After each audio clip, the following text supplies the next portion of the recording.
Why is everyone distracted out here on Tinder for when most of us are broke?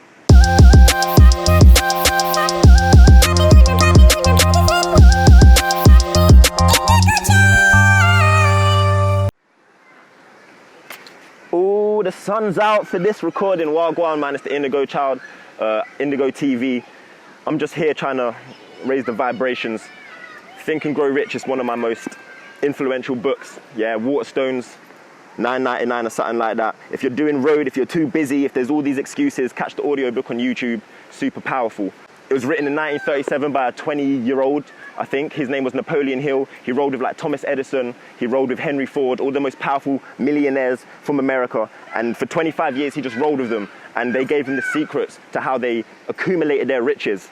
And the most potent chapter for me is the one called The Mystery of Sex Transmutation. It was something I wasn't ready to read. It was something that I didn't expect to hear about.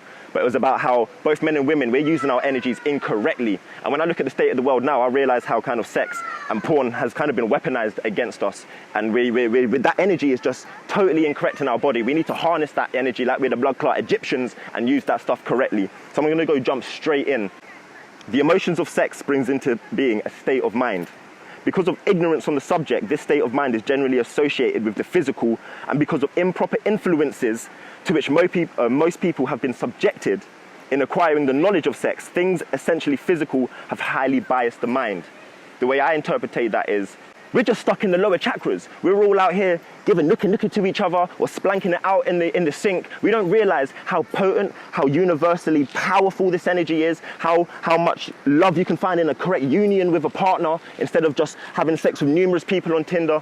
When we realize sex is so much more than just the dense physical body that we have, it's an energy that we can actually run back up our spine. That Kundalini rising energy, these are words that I'm sure you've been hearing all over the gram. These are things that we now need to actually understand, research, and put into action. And it's something I've been doing. I've damn near pretty much been celibate since January. And I can tell you that from a grassroots level, my life is starting to change. And I'm seeing the power that I have as a man, actually. And I'm actually respecting and loving myself in profound levels. I'm realizing I'm a sovereign being. Why would I want to waste that energy?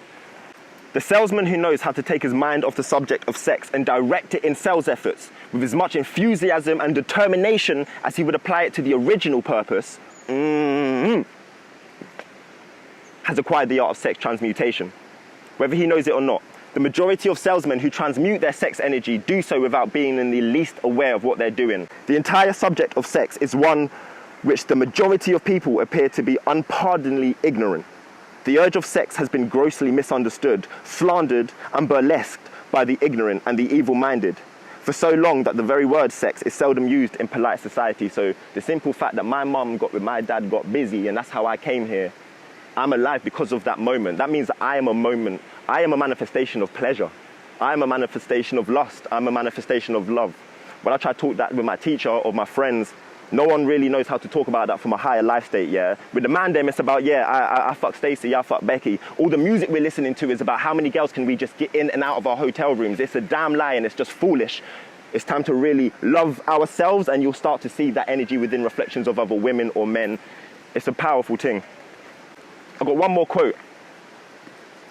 When driven by desires to please a woman based solely upon the emotions of sex, a man may be, and usually is, capable of great achievements, but his actions may be disorganized, distorted, and totally destructive. When driven by his desire to please a woman based upon the motives of sex alone, a man may steal, cheat, and even commit murder. Like, if you really look back into history, you'll realize that's pretty much obvious what men have done for women and what they're willing to do to release the nut. But when the emotion of love is mixed with the emotion of sex, that same man will guide his actions with more sanity, balance, and reason. Love, romance, and sex all have the emotions capable of driving men to heights of super achievement. So I guess my message really, still have fun, still meet people, but start to really understand the sovereignty and how important your energy is, and start to realize, do I want to be wasting it every single day, 2-3 times a day? Do I really want to watch porn all the time? Actually, how do I even feel about that porn? Like, really, is that woman someone I would even talk to in real life? It's all mad. And the more we address these things, we'll realize the more we go inwards, you find a stillness. And I'm not saying you have to do a quick 6 months of no sex. But what you should do is start to actually realize and start asking questions about what that energy within yourself is, because without a doubt, it's the most powerful thing. When we're horny, man, them do crazy things.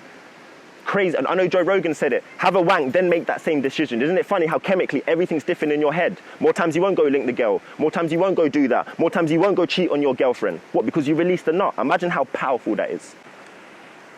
So all this information, how do we use this in our own lives? For me, I stopped linking Becky and Stacey, and I put all that energy, which is, if you think about it, it's a whole night you're going to be chilling there. I started putting that energy into writing scripts, research and photography, listening to podcasts online. Bro, the amount of change in my life, the amount my whole heart expanded and stretched because of the amount of love I was putting into myself is unfathomable. Instead of looking for happiness in someone on Tinder, focus on how you could be happy building a dream that has longevity. If you got work tomorrow, instead of going to link someone tonight just to have sex with them, why don't you just focus on something for yourself? And I'm not saying you don't have to have sex. I'm not saying sex shouldn't be free and fun.